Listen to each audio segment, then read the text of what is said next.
사랑과 은혜가 충만하신 하나님 아버지, 저희를 구원해 주시고 교회 가운데 거하며 함께 교제케 해주신 은혜를 감사합니다. 화요일 오전 시간에 어머니 원래대로 함께 모였습니다. 이곳을 향하는 걸음 주께서 안전하고 속히 인도해 주시고, 또 혹여 여러 어려운 사정으로 함께하지 못하는 자매님들 어디에 있든지 하나님께서 그 마음을 지켜주시고 영육간의 건강을 보살펴 주셔서 다음에 모일 때에는 또 모두가 밝은 모습으로 함께 모여 교제 나눌 수 있도록 지켜주시옵소서. 특별히 병중에 있는 우리 성도들 하나님께서 치료의 능력으로 더 입혀주시고 속히 회복될 수 있도록 은혜 베풀어 주시옵소서.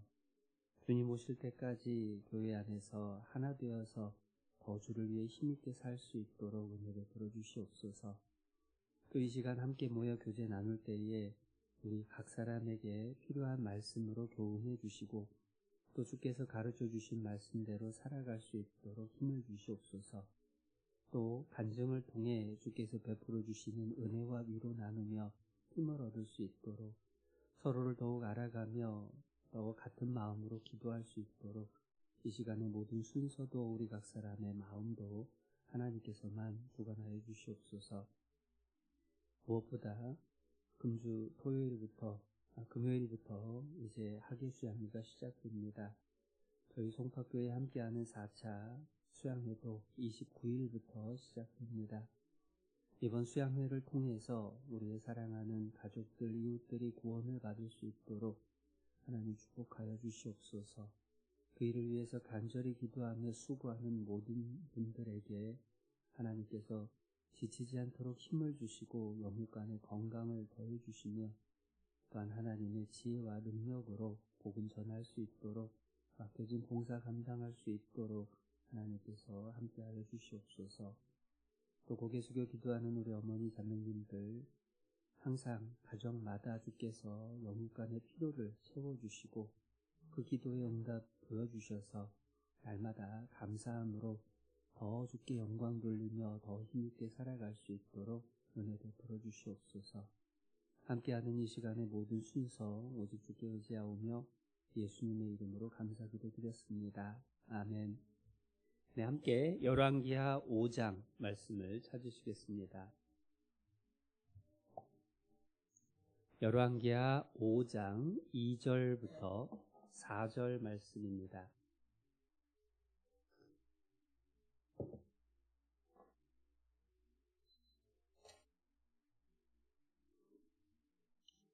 구약성경 568페이지 열왕기하 5장에 줄을 하나 끼워 두시고요.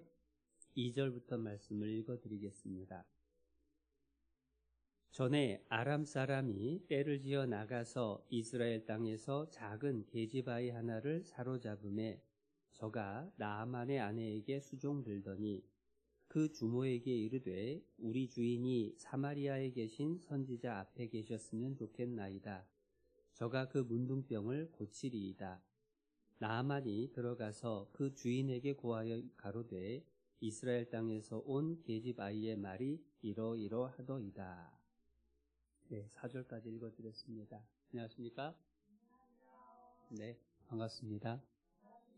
올 때 비도 많이 오고 지금은 조금 더 진정이 된 것 같은데 불편할 것 같아서 더 기도가 되더라고요. 또 올까 말까 고민하시는 분 계실까? 그것도 걱정이 되고 아무튼 우리 함께 모여서 계속 어머니의 시간에 성경에 나타난 여성 인물들 함께 공부를 하는데요. 오늘은 방금 읽었던 본문에서처럼 나아만의 종으로 섬겼던 계집 아이의 이야기를 함께 배우고자 합니다. 이스라엘 사람입니다. 그런데 아람 사람들이 군인들이 가서 잡아온 거예요. 그러니까 포로로 끌려가서 종살이를 하게 된 겁니다. 어려서 가족하고 생이별을 한 거예요. 친구들도 만날 수가 없습니다. 그리고 자유의 신분도 아니고 종 생활을 하고 있습니다.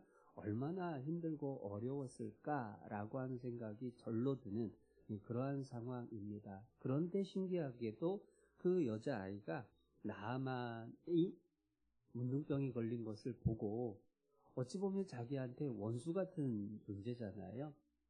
그런데 그러한 나아만의 문둥병이 낫기를 바라서 하나님의 선지자에게 소개하고 또 알려주고 문둥병을 낫게 해주는 일이 이 열왕기하 5장에 기록이 되어 있습니다. 그런데 생각해 보면은 참 신기한 일이기도 해요. 어떻게 포로의 신분이고 종의 위치인데 자기의 주인이고 큰 나라의 국방장관에 해당하는 그러한 사람을 인도할 수 있을까? 그것도 자기한테 잘해줬다라기보다는 어찌 보면 원수 같은 사람에게 어떻게 이러한 하나님을 전하는 일을 할 수가 있었을까? 이 모습을 생각을 해보면 하나님을 모르는 이방인들 속에서 섞여 사는 우리들이 도대체 어떻게 살아야 할까라는 것에 대해서 여러 가지 교훈들을 주고 계셔요. 그래서 몇 가지를 함께 생각을 해보는데요. 첫 번째는 자기 자신이 처해 있는 상황, 환경에 대한 태도가 어떠했나라는 걸 한번 생각해 보게 됩니다. 만약에 내가 그 입장이었다라고 한다면 나는 어떤 마음으로 어떻게 살았을까? 아침에 눈 뜨면은 한숨 푹 쉬면서 또 오늘은 무슨 고생을 할까? 또 큰 소리 한번 듣고 나면은 엄마 보고 싶어서 죽겠다 하면서 눈물 뚝뚝 흘리고 이렇게 살아서 뭐하나라고 하는 생각이 들 만한 그런 상황이 틀림없습니다. 그런데 만약에 이 여자아이가 그러한 태도, 그러한 마음을 갖고 있었다라고 한다면 나아만이 이렇게 하면 낫습니다. 하나님의 선지자가 낫게 할 수 있습니다. 라고 얘기할 수가 있었을까요? 우리의 속담에 자기 코가 석자라고, 자기 코가 석자인 사람이 다른 사람 형편이 보일 리가 없죠. 그런데 이 계집종의 경우에는 정말 어려운 여건이었음에도 불구하고 자기 신세를 한탄했던 건 절대 아니었던 것 같아요. 그러니까 주인의 모습이 보이고 낫게 해주고 싶은 마음이 생기는 겁니다. 그래서 어려운 상황 속에서도 정말로 밝은 모습을 갖고 있었다. 긍정적인 태도였다. 또 상황에 전혀 매이지 않는 사람이었다라고 하는 것을 분명하게 알게 되죠. 그러면 의문이 생기는 게 뭐냐면 도대체 어떻게 하면은 이렇게 어려운 조건 속에서도 긍정적인 생각들, 밝은 마음들, 그리고 정말 상황에 매이지 않는 그러한 태도를 가질 수가 있을까? 아마 그것도 이유가 있을 겁니다. 우리가 늘 배웠던 말씀이기도 한데요. 실은 내가 어디에 어떠한 상황에서 무슨 일을 만나건 그곳에 하나님이 나와 함께 하신다라고 하는 믿음, 그 기억이 내 마음의 중심에 자리 잡고 있다라고 한다면 잠잠히 그것을 이겨낼 수 있는 힘이 생길 겁니다. 시편 23편을 한번 찾아보죠.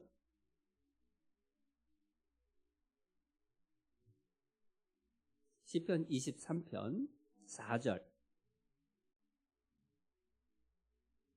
4절 말씀. 내가 사망의 음침한 골짜기로 다닐지라도 해를 두려워하지 않을 것은 주께서 나와 함께 하심이라. 주의 지팡이와 막대기가 나를 안위하시나이다. 다윗의 시이기도 하지만 우리 모든 그리스도인들에게도 적용이 되는 말씀입니다. 주께서 나와 함께 하심이라. 주께서 나와 함께 하신다라고 하는 것을 내가 믿고 느끼고 기억하고 있을 때에는 사망의 음침한 골짜기로 다닐지라도 두려워하지 않을 수 있어요. 주의 지팡이와 막대기가 나를 다 안전하게 지키시고 위로하시고 힘을 주신다라는 것들을 믿을 수가 있고 또 그렇게 살아갈 수가 있게 된다라는 겁니다. 예전에 지금보다 이제 군 생활이 많이 힘들었잖아요. 그런데 제가 청년 시절에 제 또래 형제가 이제 군대에 입대를 해가지고 첫 번째 편지가 이제 교회로 청년의 이름으로 왔어요. 그래서 이제 청년회장님이 쭉 읽어주는데 그 내용 중에 인상적인 문구가 하나 지금도 기억이 나는 게 있습니다. 뭐라고 적혀 있었냐면 제가 대전에서 청년회 생활했으니까 대전에서 함께 하시던 하나님께서 이곳에서도 함께 하심을 느낍니다 라고 하는 문장이 들어가 있었어요. 사실 그 당시에는 이제 구타도 많았고, 뭐 강요하는 것도 많았고, 신앙을 군대 가서 지킨다라고 하는 것도 굉장히 어려웠던 시기였거든요. 그런데 그 형제의 편지 속에서 군대에 있을 때 형제의 표정이나 모습이 어땠을까라고 하는 게 자연스럽게 그려지더라고요. 이 소녀의 모습도 그러한 모습입니다. 정말로 고국을 떠나고 부모를 떠나서 말리는 아니었네. 이웃 나라에 가가지고 그곳에서 노예 생활을 하는, 종살이를 하는 그러한 입장이지만, 그러나 그곳에서도 하나님은 늘 나와 함께 계셔, 하나님이 나를 다 지키고 계셔 라고 하는 믿음이 아니고서는 이걸 이길 힘이 없었을 겁니다. 그리고 하나님이 함께 하신다라는 것 정도를 넘어서서 하나님이 나를 이곳에 보내신 것이라고 믿는 믿음이 필요한 거예요. 하나님이 함께 하신다. 함께 하신데 내가 왜 이렇게 있지? 그거는 하나님이 목적이 있다는 얘기예요. 하나님이 함께 하시면 늘 평안해야 될 것 같은데 왜 어려운 상황이 생기지? 그건 하나님의 계획이 있기 때문이라는 설명 외에는 설명이 안 되죠.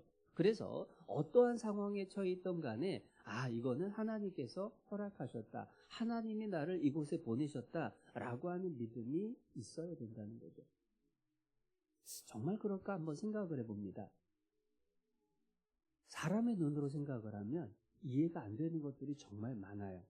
그런데 하나님의 눈으로 보면 이해되는 것들이 많아집니다. 지금 2주 동안 계속해서 하나님의 눈과 사람의 눈 우리가 함께 배우고 있잖아요. 이 상황도 마찬가지로 한번 생각을 해보면 이해가 돼요. 소녀의 입장에서, 이 게즈바이의 입장에서 보면은 이건 너무 억울하고 속상하고 이해할 수가 없는 상황입니다. 그런데 하나님 편에서 보면 이게 이해할 수 없는 상황이었을까? 하나님 편에서 보면 어찌 보면은 나아만이라고 하는 사람을 고쳐주시기 위해서 계집종을 하나님께서 일부러 보내신 거다. 믿음을 갖고 있는 하나님과 동행하는 사람을 보내신 거다라고 믿을 수밖에 없는 거예요. 실제로 나아만의 문둥병이 고침을 받는 모습은 죄로 인해 죽을 영혼이 구원받는 모습의 그림자가 됩니다. 그리고 문둥병으로 인해서 낮아진 나아만이라고 하는 사람이 하나님 앞에서 또 어떠한 마음을 품고 있는지, 나을 만한 믿음이 있는지 하나님은 다 알고 계셨던 거예요. 에이 설마 싶은 생각을 할 수도 있습니다. 그런데 하나님이 하시는 일들은 성경 속에서 반복이 되기도 하죠. 대표적인 인물이 요셉입니다. 요셉은 17살에 형들의 시기로 이집트의 노예로 팔려갑니다. 단순히 형들이 미워한 것의 결과일까? 그건 절대 아니죠. 요셉의 입장에서 보면 너무 억울하고 속상한 거예요. 그 상처가 얼마나 컸나 모를 겁니다. 그런데 그것도 하나님의 눈으로 보니까 바뀌잖아요. 시편 105편입니다.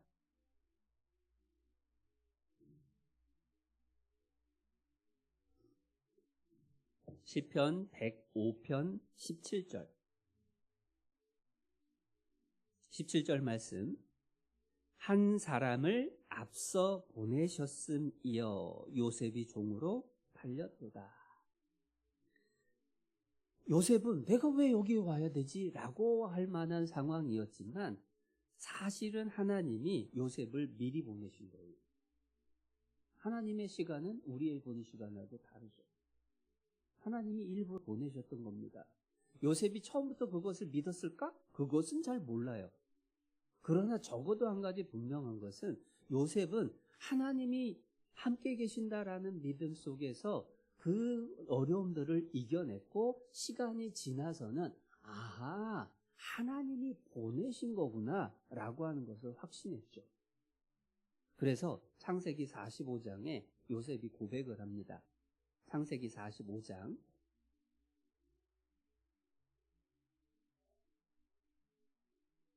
창세기 45장 5절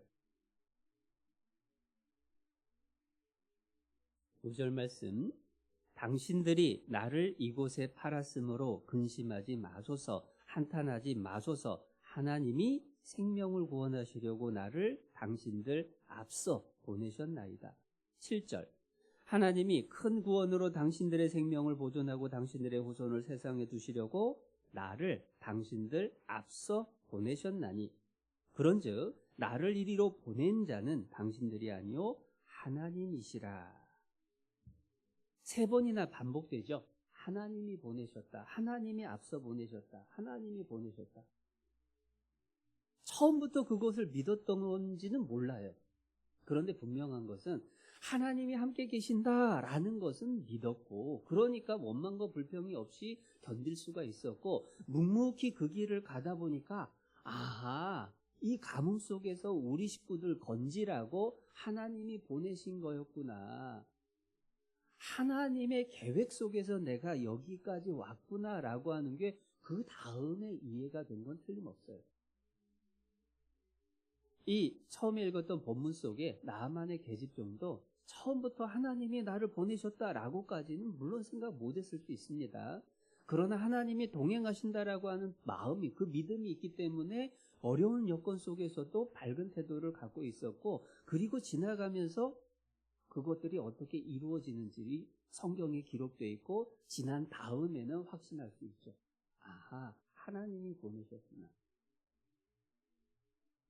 그래서 내가 지금 당장 이해가 안 될지라도 하나님께서 지금 내가 있는 이곳에 나를 보내시고 지금 내가 겪고 있는 이 일을 겪게 하신다라고 믿어도 된다는 거예요. 왜냐하면 그리스도인들에게는 하나님이 결코 우연이라고 하는 것을 주시지 않습니다.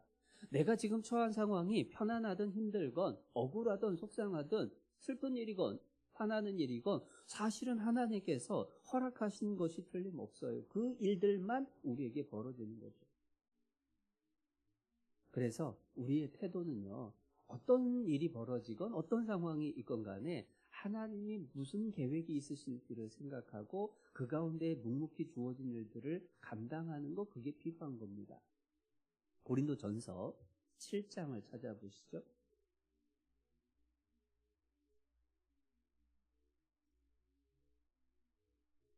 고린도전서 7장 17절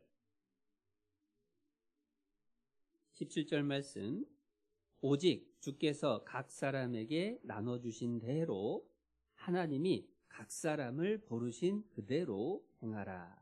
내가 모든 교회에서 이와 같이 명하노라. 그리고 20절입니다. 각 사람이 부르심을 받은 그 부르심 그대로 지내라. 24절입니다. 형제들아 각각 부르심을 받은 그대로 하나님과 함께 거하라.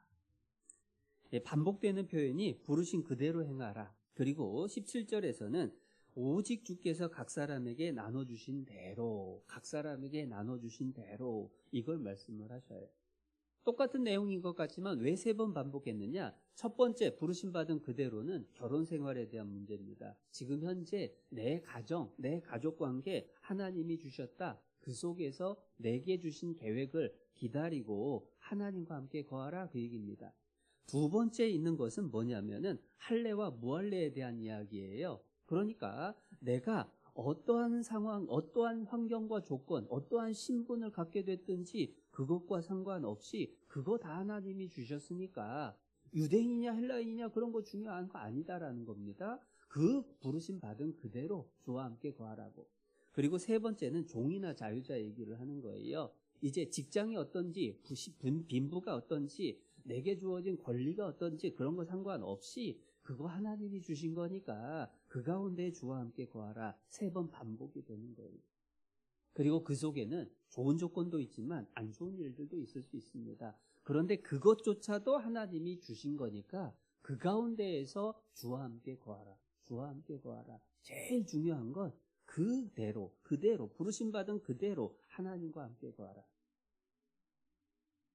실제로 우리 주변에서도요, 신기한 일들을 경험을 합니다.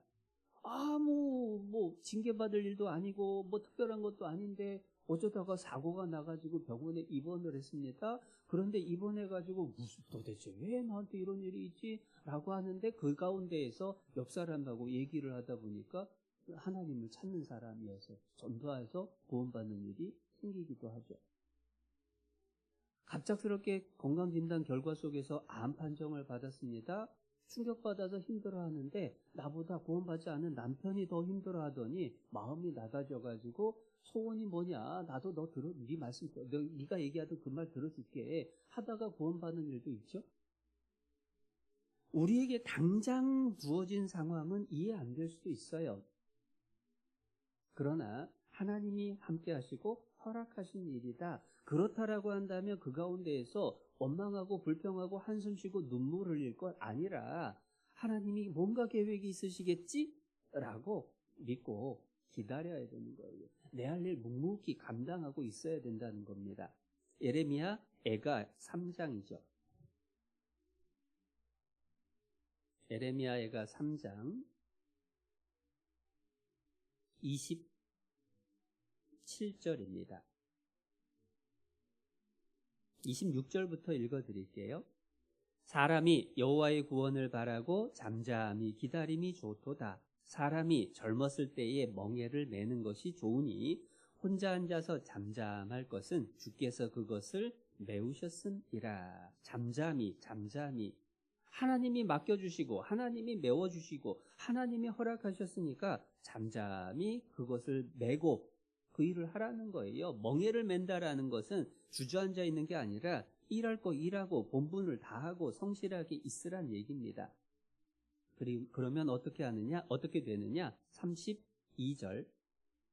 저가 비록 근심케 하시나 그 풍부한 자비대로 긍휼히 여기실 것임이라. 주께서 인생으로 고생하며 근심하게 하심이 본심이 아니시로다. 하나님의 계획이 결국은 나타나게 된다라는 거예요. 요셉이 그랬고 본문 속에 나아만의 계집종이 그랬고 우리에게도 똑같은 일이 벌어집니다. 그래서 하나님께서 현재 이곳에 현재 내게 이 일들을 허락하셨다. 그걸 바꿔 말하면 넓은 의미의 소명의식이에요. 하나님께서 맡겨주신 거다. 하나님께서 맡겨주셨기 때문에 원망불평할 일이 아니라는 겁니다. 아하, 뭔가 계획이 있겠지. 그러니까 속상하고 실망하지 않을 수 있다라는 겁니다. 그리고 그것이 내가 감당할 만하니까 하나님이 주셨다라고 하는 것으로도 연결이 되죠. 디모데전서 6장도 보겠습니다.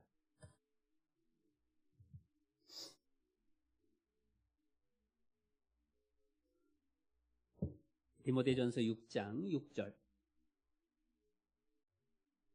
그러나 지족하는 마음이 있으면 경건이 큰 이익이 되느니라.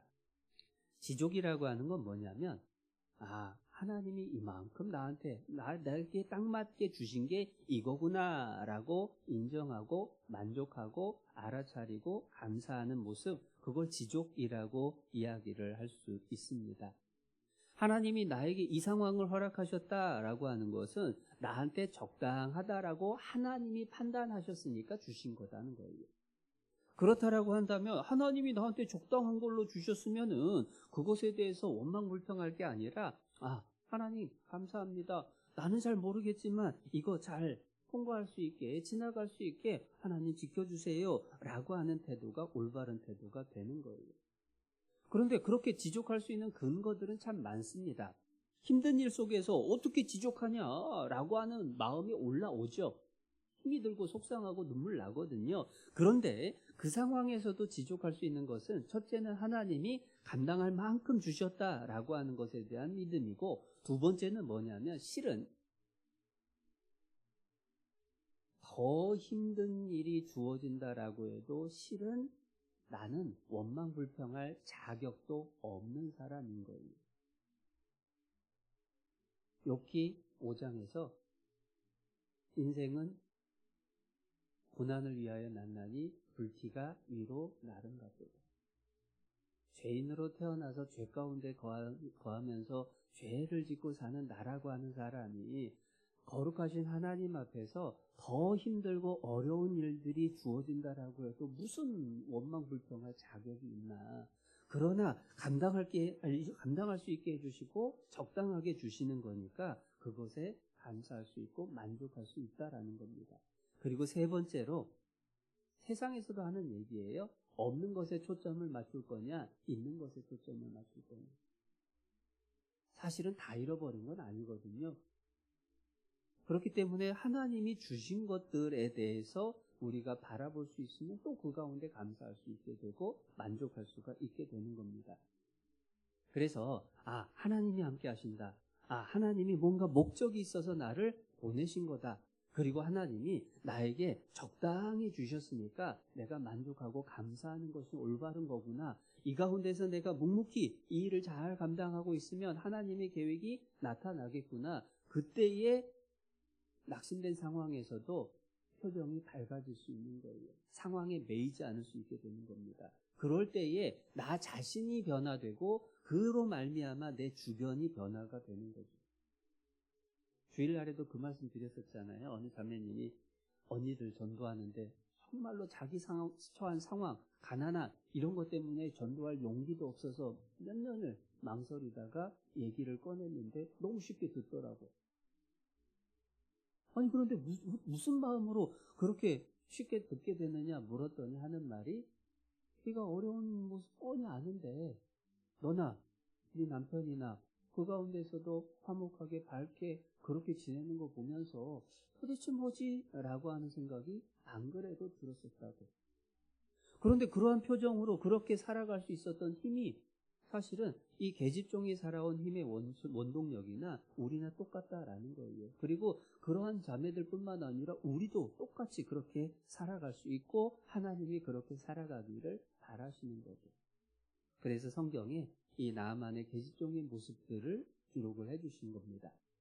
두 번째로 열왕기하 5장 돌아가 보겠습니다. 두 번째는 솔직히 조금 더 어렵게 느껴지기는 해요. 그런데 굉장히 중요한 부분인데요. 열왕기하 5장 3절입니다. 3절.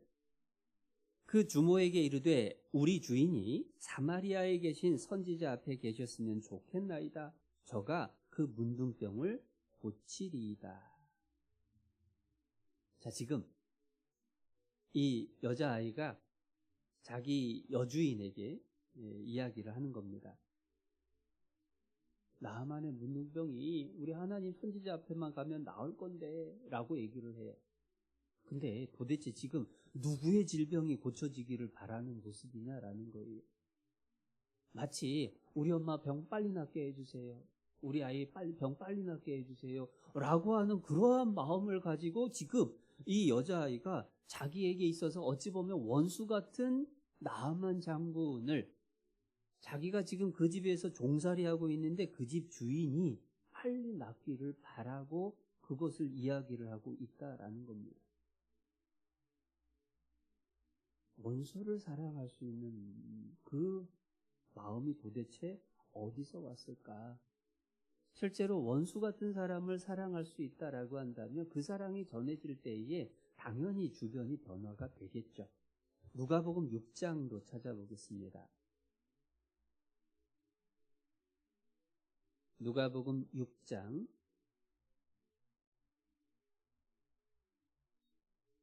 35절. 누가복음 6장 35절. 오직 너희는 원수를 사랑하고 선대하며 아무것도 바라지 말고 빌리라. 그리하면 너희 상이 클 것이요. 또 지극히 높으신 이의 아들이 되리니 그는 은혜를 모르는 자와 악한 자에게도 인자로우시니라. 너희 아버지 자비하심 같이 너희도 자비하라. 솔직히 원수가 눈앞에 있으면 속에서는 무슨 생각이 올라오냐면 어떻게 하면 원수를 갚지? 어떻게 하면 저 사람을 괴롭게 하고 힘들게 하지? 내가 당한 거 어떻게 하면 되갚아주지? 막 이게 막 계속 부글부글 올라오고 머릿속에서는 맨날 그 국리만 올라오게 되잖아요. 그런데 예수님은 원수를 사랑하라, 선대하라, 오히려 아무것도 바라지 말고 빌려주라, 베풀라 라고 얘기를 하시는 겁니다. 어떻게 그럴 수가 있나? 그 사랑을 요구를 하시는 거예요. 근데 그 사랑할 수 있는 힘은 도대체 어디서 올까? 실제로 이렇게 사랑할 수 있다라고 한다면 그 사랑 받는 사람이 모르겠냐라는 거예요. 고민 안 하겠냐라는 거예요. 그러니까 변화되는 건 당연할 것 같은데 그 진심이 전해지니까 변화되는 건 당연할 것 같은데 문제는 우리 입장에서 어떻게 원수를 사랑하냐고. 어떻게 원수를 사랑하냐고.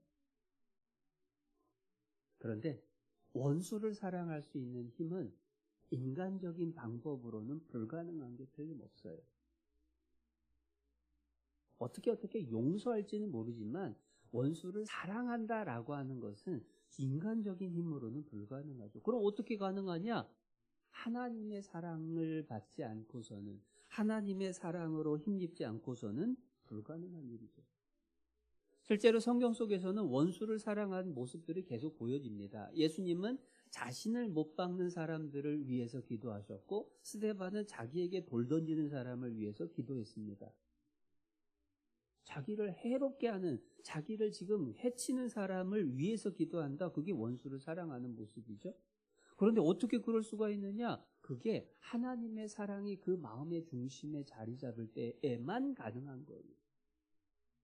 그리고 그것은 특별한 사람들에게만 요구하신 건 아닌 거예요. 요한복음 13장입니다. 요한복음 13장 34절. 34절. 새 계명을 너희에게 주노니 서로 사랑하라. 내가 너희를 사랑한 것 같이 너희도 서로 사랑하라. 너희가 서로 사랑하면 이로써 모든 사람이 너희가 내 제자인 줄 알리라. 우리에게도 똑같이 명령하셨어요. 서로 사랑하라고. 그런데 우리가 이 34절, 35절만 읽으면 아니 구원받은 형제 자매들이 예수님이 우리를 사랑해 준 것처럼 서로 사랑하는 거, 그 모습을 통해서 주변에서 야 저기는 뭐가 좋으냐 하고 오히려 관심 갖고 야 저 사람들이 구원받았다더니 다르네 라고 이해를 하고 뭐 그런 뜻 아니냐. 원수 사랑하고 도대체 무슨 상관이 있느냐. 그런데 중요한 건 어디에 있냐면요, 34절 중간에 내가 너희를 사랑한 것 같이, 이게 중요한 겁니다. 내가 너희를 사랑한 것 같이. 예수님이 어떻게 사랑하셨길래? 가까이에는 요한복음 13장에 담겨 있어요. 1절을 보겠습니다. 1절. 6월절 전에 예수께서 자기가 세상을 떠나 아버지께로 돌아가실 때가 이른 줄 아시고 세상에 있는 자기 사람들을 사랑하시되 끝까지 사랑하시니. 요한복음 13장 시작이 사랑으로 시작을 했고 끝이 또 사랑으로 시작을 하는데, 끝이 나는데요, 이 끝까지 사랑한 사람들 속에 누가 들어가 있냐라는 거예요. 예수님을 3번 부인하고 저주하기까지 한 베드로가 들어있습니다. 그리고 예수님을 은삼십에 팔아버린 가룟 유다가 들어있습니다. 가룟 유다에게 예수님은 떡을 떼서 나눠주시기도 하셨어요. 가룟 유다의 발도 씻겨주셨어요. 만약에 가룟 유다 발을 빼고 씻었다, 그러면 뭔 일이지? 금방 다 알았을 거 아니에요. 떡을 주면서 여놈 네가 나 팔 거지? 막 이렇게 했으면 제자들이 금방 알고 성질 급한 베드로는 너 유다 너 이리 나와 해가지고 당장에 사건이 터졌을지 모릅니다. 그런데 똑같이 발을 씻겨주신 거예요. 그리고 사랑스러운 눈빛으로 그 목소리로 이 가룟 유다에게 떡을 떼주신 겁니다. 끝까지 사랑하셨는데 그 사랑한 대상 속에 자기를 배신하고 자기를 팔아치우는 그러한 사람들까지 포함이 돼 있다. 그게 내가 너희를 사랑한 것 같이 라는 말씀에 담긴 뜻인 거예요. 원수를 사랑하라. 그거는 사실은 구원받은 모든 사람들이 가능한 일이고 그렇게 할 수 있어야 된다라고 하는 의미가 담겨 있는 겁니다. 실제로 구원을 받으면 사랑이 내 안에 들어오잖아요. 하나님의 사랑을 받으면서 실제로 내 속에 진정한 사랑이 뭔가를 알게 됩니다. 예전에 어느 형제가 구원 간증을 하는 과정 속에서 듣게 된 내용이, 어려서부터 주사가 심했던 아버지가 너무 미웠어요. 집안 시끄럽게 하고 동네 창피하게 하고 엄마하기 힘들게 하고, 그런데 자기는 힘이 없고 싸울 수도 없고, 그래서 빨리 이 집에서 나가서 살아야지. 저 꼴 안 보고 살아야지. 해가지고 이제 학교 졸업을 하고 타 지역으로 간 거예요. 그런데 그 타 지역에서 구원을 받았어요. 구원을 받고 간증한 내용이 구원을 받고 나니까 이상하게 우리 아버지 어쩌지? 이 생각이 떠오르다는 거예요. 우리 아버지 지옥 가는데 어쩌지? 그 생각이 떠오르다는 거예요. 아버지가 그렇게 미워가지고 안 볼 생각이었는데 구원을 받고 났더니 그 생각이 나가지고 마음에 너무 간절한 마음이 생긴다. 그게 하나님의 사랑이 들어오기 때문에 가능한 겁니다. 처음 읽었던 나아만의 계집종도 원수를 사랑했는데 어떻게 그럴 수가 있을까? 기가 막히게 잘해줬을까? 그 잘해주는 것만 갖고 풀어질 수 있는 일은 아니고요. 하나님과 동행하는 그녀가 하나님을 향한 사랑, 하나님의 사랑을 또한 마음에 새기고 그렇기 때문에 원수를 보면서도 그 원수를 위해서 기도해 줄 수가 있었던 거죠. 더더군다나 놀라운 건 뭐냐면 이 여자아이가 지금 누구를 불쌍하게 여기는 거냐. 군대 장관이고 부유하고 부족한 것 없어 보이는데 그런데 왜 이 나아만을 불쌍히 여기고 잘 되기를 바라는 마음을 품었을까? 나아만의 문둥병 때문에 그렇잖아요. 밖에 나가면 나아만은 정말로 떵떵거리는 나라를 이게 온 나라가 인정하는 그러한 훌륭한 사람. 그런데 집에 들어오면 옷을 갈아입고 씻을 때 보면 너무 짠하고 안쓰러운 거죠. 외모를 보면 바깥에서의 모습을 보면은 부러움의 대상이 될 수 있지만 혼자 있을 때 모습을 보니까 너무 불쌍한 거예요. 근데 우리 주변에 있는 사람들이 사실은 그렇죠. 외모로 외적인 것으로 보면 우리보다 훨씬 더 잘 나가는 모습들이 얼마나 많은지 몰라요. 그런데 중심을 보게 되면 달라지잖아요. 그래서 시편 119편 158절 말씀을 한번 읽어드렸었습니다. 주의 말씀을 지키지 아니하는 괴사한 자를 보고 내가 슬퍼하였나이다.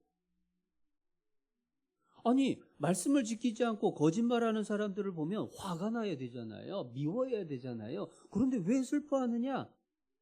그 영혼의 상태, 운명이 어떠한가를 생각을 하게 되니까 불쌍해지는 거죠. 그러니까 슬퍼하게 되는 겁니다. 이 소녀의 경우에도 실제로 이 나아만이라고 하는 사람의 그 혼자 있을 때의 모습을 볼 수 있는 그 위치에 있었기 때문에 오히려 나아만을 불쌍히 여길 수가 있었던 거예요. 그런데 아까도 말씀드렸지만 쉬운 일은 아닌 것 같아요. 왜 이게 쉬운 일이 아니다라는 생각을 하냐? 요나를 보니까 그래요. 요나하고 이 계집종하고 비교를 해보면 비슷한 점도 많고 반대되는 것도 많아요. 일단은 요나가 니느웨로 가서 말씀을 전하라고 했는데 니느웨는 이스라엘의 원수 국가예요. 이스라엘을 쳐들어오고 맨날 괴롭히고 멸망시키는 나라잖아요. 그러니까 원수 같은 나라에 가서 전도해라. 그러니까 너무 싫은 거예요. 그래서 반대편 다시스로 가는 배를 탄 겁니다. 똑같이 원수와 같은 아람 나라의 나아만이라는 장군을 보고 이 계집종은 오히려 하나님을 전해주죠. 생각해보면 똑같이 원수 나라에 하나님을 알리는 일인데 요나의 경우는 선지자이기도 하고 하나님 명령을 직접 듣기도 했는데 싫어했어요. 그런데 이 계집종의 경우에는 포로요 종의 신분이었습니다. 하나님 명령을 직접 들은 것도 아닙니다. 그런데 어떻게 자기를 괴롭혔던 자기를 가족과 완전히 생이별을 시킨 그 아람 사람, 그 장군을 위해서 기도하는 마음이 생겼을까? 빌립보서 2장 5절에 보면 너희 안에 이 마음을 품으라. 이는 그리스도 예수의 마음이니. 설명이 정확히 나오진 않지만 예수의 마음을 품었을 때의 모습인 것은 분명해요. 하나님의 사랑을 갖고 있는 사람의 모습이면 틀림없어요. 왜냐하면 원수를 사랑한다, 원수를 위해서 기도한다, 이거는 하나님의 사랑이 아니고서는 안 되는 건데, 이 계집종이 그것을 하는 걸 보면은 정말 하나님의 사랑이 그 마음의 중심에 자리 잡았을 때에 어떠한 모습이 나타나는지를 실제 사례로 우리에게 보여주고 있는 겁니다. 그래서 이 계집종을 하나님께서 비록 이름은 기록되지 않았지만 성경에 자세히 그 일을 기록을 해주신 거죠. 그리고 세 번째로 이 계집종에서 배울 게 있습니다. 열왕기하 5장 다시 돌아가 봅니다. 열왕기하 5장 3절. 그 주모에게 이르되 우리 주인이 사마리아에 계신 선지자 앞에 계셨으면 좋겠나이다. 저가 그 문둥병을 고치리이다. 문둥병을 고쳐줄 수 있다. 엘리사 선지자는 이 나만의 문둥병을 고칠 수 있다라고 하는 걸 확신한 겁니다. 사실 당대의 의술로는 문둥병을 고치는 것은 불가능. 하늘이 내린 저주라고 생각을 했고 백성들이 사는 곳에서 격리를 시켰던 그러한 무서운 질병이잖아요. 그런데 이 여자아이는 그걸 믿었어요. 고칠 수 있다. 하나님의 선지자에게 가기만 하면, 하나님 능력이면 고칠 수 있다. 그런데 그 믿음이 정말 확실한 믿음이라는 걸 어떻게 하느냐? 혼자 속으로 하나님 선지자 앞에 가기만 하면 나을 텐데 라고 믿는 것하고 직접 하나님 선지자 앞에 가면 낫는다니까요? 라고 얘기하는 것하고는 차원이 다르죠. 말을 할 수 있다라고 하는 건 뭐냐면 안 되면 어쩌지 하는 그러한 의심이나 불안감이 없다라는 얘기예요. 말을 할 수 있다라고 하는 것이 그게 특별한 겁니다. 그래서 내가 가진 믿음에 대해서도 마찬가지인 거예요. 내가 가진 믿음에 대해서 다른 사람들 앞에서 말을 할 수 있을 때에 그 믿음을 확실한 믿음이다라고 얘기를 할 수가 있는 겁니다. 로마서 10장을 한번 찾아보시죠.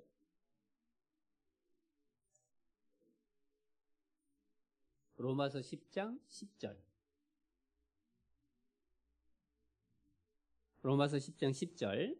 사람이 마음으로 믿어 의에 이르고 입으로 시인하여 구원에 이르느니라. 마음으로 믿으면 되는 거 아니냐? 그게 끝이 아니냐? 그게 구원 아니냐? 예. 너희가 그 은혜를 인하여 믿음으로 말미암아 구원을 얻었나니 믿음으로 구원받는 건 맞아요. 그런데 여기 10절 뒷부분에서는 왜 입으로 시인하여 구원에 이르느니라 라고 말씀을 하셨을까? 입으로 시인할 때에 그 구원이 확증하는 기회가 된다라는 거예요.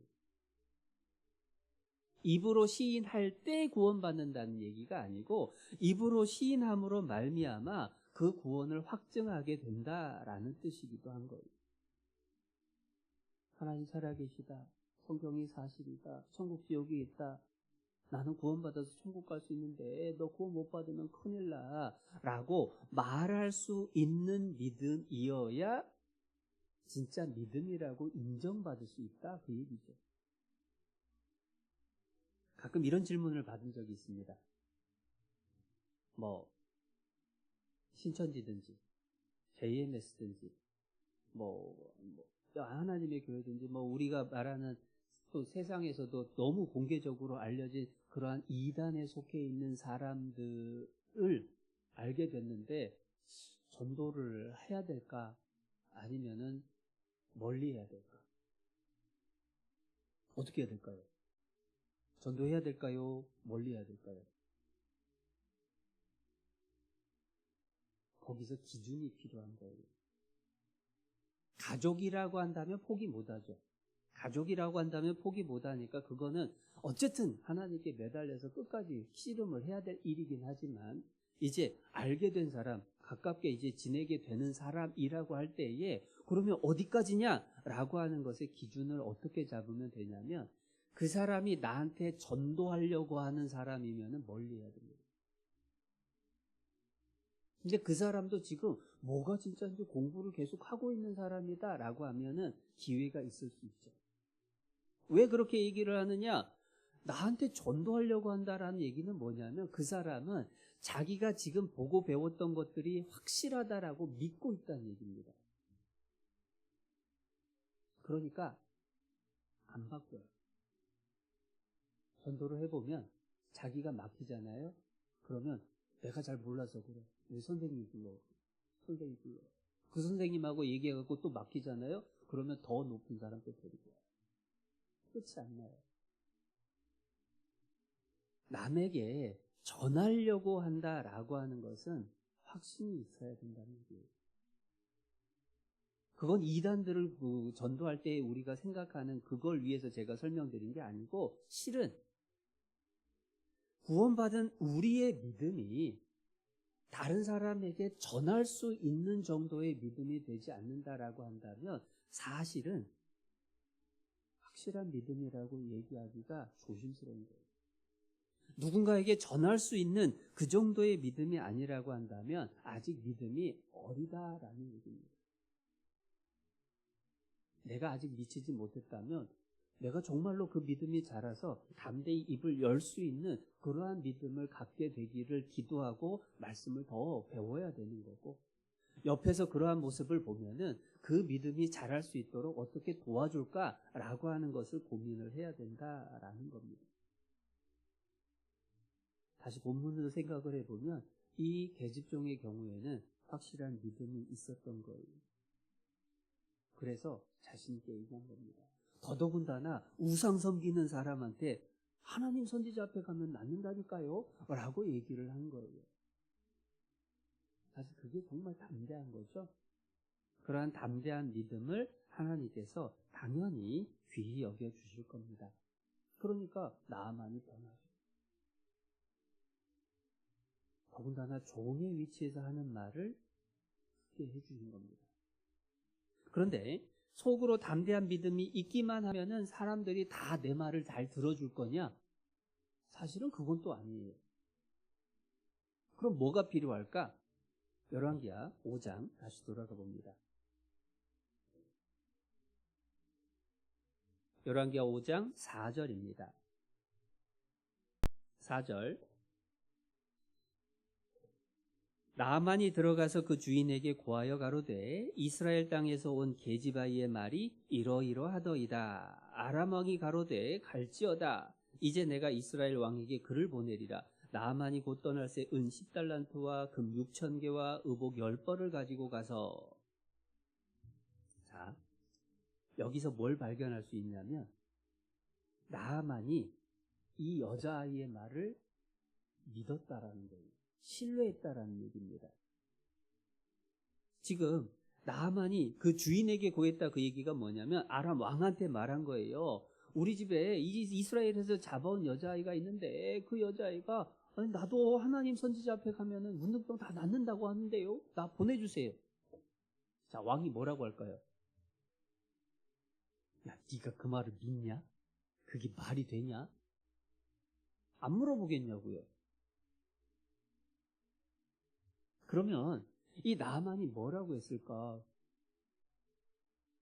임금님, 내가 그 아이 말하는 거 틀림없이 믿습니다. 그냥 물에 빠진 사람이 지푸라기 하나라도 붙잡으려고 하는 그 마음이었다라고 한다면 임금이 뜯어 말렸을 겁니다. 말이 되는 소리를 하라고. 지금까지 이 아람의 의사들이 한두 명이냐고. 자네 병을 고치려고 얼마나 애를 쓰고 돈을 썼냐고. 안 됐지 않냐고. 말이 되는 소리를 하라고 말렸을 겁니다. 그런데 놀라운 거는 임금이 편지까지 써주면서 여기 금 6,000개라고 하면은 금 6,000개가 키로로 하면 한 68kg 된대요. 그러면은 몇 돈인가 계산도 잘 안 나와요. 그러니까 엄청난 걸 딱 따지면서 가보라고. 그 얘기는 나아만이 확실히 믿었다라는 거예요. 이 여자애를. 그런데 도대체 뭘 보고 믿느냐? 아이입니다. 이스라엘에서 왔습니다. 근데 도대체 뭘 보고 믿느냐? 유일하게 성경에 기록된 딱 하나의 근거가 2절이에요. 전에 아람 사람이 떼를 지어 나가서 이스라엘 땅에서 작은 계집아이 하나를 사로잡음에 저가 나아만의 아내에게 수종들더니, 나아만의 아내를 섬기는 일을 했던 것, 이거 하나밖에는 힌트가 없어요. 근데 그걸 보고 도대체 뭘 믿을 수 있다라고 얘기를 했을까?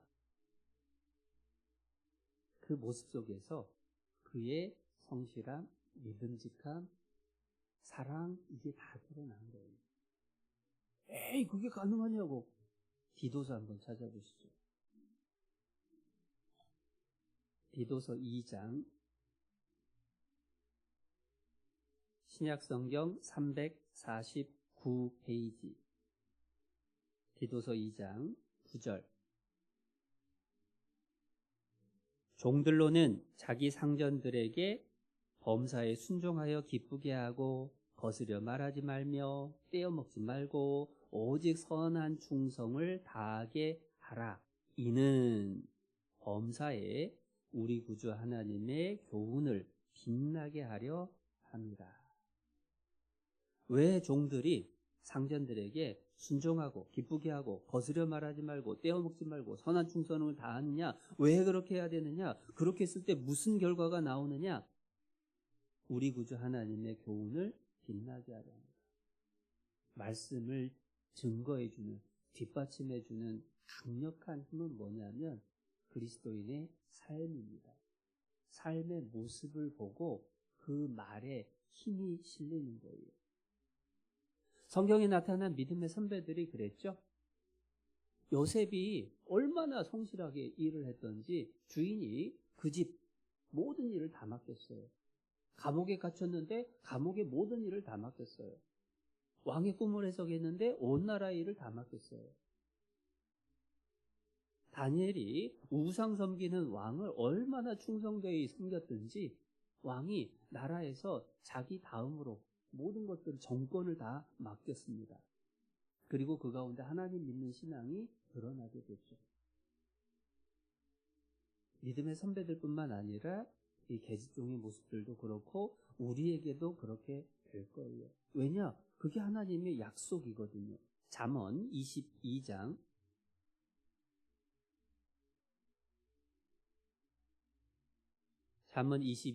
29절 29절 네가 자기 사업에 근실한 사람을 보았느냐? 이러한 사람은 왕 앞에 설 것이요 천한 자 앞에 서지 아니하리라. 자기 사업에 근면성실한 사람은 왕 앞에 서게 된다. 칭찬을 받고 상 받기 위해서 더더군다나 만왕의 왕이신 하나님 앞에 설 수 있게 되는 사람인 겁니다. 내가 성실할 때 내 말에 힘이 실리는 거예요. 그럴 때에 나를 통해서 하나님의 말씀이 증거가 되고 주변 사람들을 인도할 수가 있게 되는 겁니다. 직장에서 또 가정에서 교회에서 또 여러 만나는 사람들 사이에서 내 성실한 모습, 그것이 필요한 거예요. 전도는 말로 전해지지만 말만으로 전해지는 건 아니죠. 그래서 아름답도다 복된 좋은 소식을 가져오고 오며 구원을 선포하며 산을 넘는 발이 어찌 그리 아름다운 거. 그 말씀을 정확히 암송이 안 됐으니까 찾아봐야죠. 이사야 52장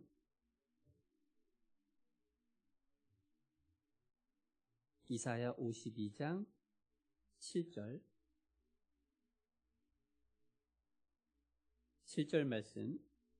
좋은 소식을 가져오며 평화를 공포하며 복된 좋은 소식을 가져오며 구원을 공포하며 시온을 향하여 이르기를 네 하나님이 통치하신다 하는 자의 산을 넘는 발이 어찌 그리 아름다운고. 공포하며 그러니까 다 말은 했어요. 말을 하지 말란 얘기 아닙니다. 말을 합니다. 전했습니다. 그런데 정작 아름다운 건 그 말이 아니라 발이 아름답대요. 왜냐? 그 말을 뒷받침해 주는 게 삶인 거예요. 그러니까 이 계집종의 경우에 어떻게 집안에서 살았는지를 이 나아만이 그의 말을 신뢰한 걸 통해서 분명하게 알 수가 있는 겁니다. 우리도 그런 것들을 당연히 배워야 되는 거죠. 더더군다나 이 계집종의 모습이 정말로 우리에게 교훈이 되는 것 또 하나가 있습니다. 그게 뭐냐면 실은 하나님의 이야기를 안 할 수 있는 이유가 해야 되는 이유보다 훨씬 더 많았어요. 무슨 얘기냐면 자기 처한 상황을 한번 보세요.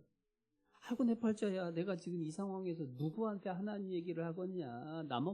나 살기도 바빠 죽겠는데 내가 누구한테 전도하겠냐. 이런 그런 상황인 거예요. 그런데 전했어요. 두 번째로 사실은 진짜 하나님 말씀, 하나님 능력으로 고칠 수 있다라고 하는 확신이 정말 있지 않으면 불안한 마음이 왜 없었겠어요? 만약에 병을 못 고치게 되면은 그 뒷감당을 누가 하냐? 나라와 나라 사이에서 이게 만약에 전쟁으로 벌어지기까지 하면 큰일 나는 거 아니냐? 얼마나 걱정할 것들이 많으냐고요. 그런데 그것을 걱정하지 않았어요. 그리고 그것까지 가기 전에 내가 말한다고 해서 종이 하는 말이, 아이가 하는 말을 주인이 정말 듣기나 할까? 무시당하면 어쩌지? 걱정이 왜 안 들었겠냐고요. 그런데 그럼에도 불구하고 전했다라는 겁니다. 그리고 자신은 하나님 믿는 사람이고 나아만은 우상 숭배하는 사람이에요. 그런데 이 전해가지고 과연 하나님 믿는 이 일에 따라올까? 걱정이 얼마나 됐겠어요? 그런데도 얘기를 했습니다. 더 중요한 것은 자기가 사랑할 만한 사람이 아니었다라는 거예요. 원수와 같은 사람에게 내가 꼭 전해야 되나? 라고 하는 생각이 왜 없었겠어요? 그런데 전했습니다. 우리한테 적용을 해보면요. 우리는 본능적으로 내가 좋아하는 사람, 나하고 잘 맞는 사람, 저 사람 구원받았으면 참 좋아하는 사람한테만 먼저 전하려고 하는 마음이 생기죠. 본성이기는 해요. 그런데 이 여자아이의 경우에는 그걸 넘어서서 원수에게까지도 전했다라는 거예요. 실은 계집종이 전도 안 했다라고 해도 핑계댈 것들이 정말 많았음에도 불구하고 전하는 모습들은 사실 전도를 앞에 두고 내 속에서 올라오는 수많은 핑계거리들에 대해서 얼마나 부끄러운 일이었나라고 하는 것을 일깨워 주시는 교훈이기도 합니다. 그래서 하계 수양이 앞두고 우리가 이미 많이 또 접수하고 전도하고 있지만 정말로 남은 기간 동안이라도 또 입을 열어야 되고 가서 전해야 되고 그리고 그곳에서 내가 또 전하는 일에 동참해야 되고 그러한 마음들을 또한 격려할 수 있으면 좋겠습니다. 예수 그리스도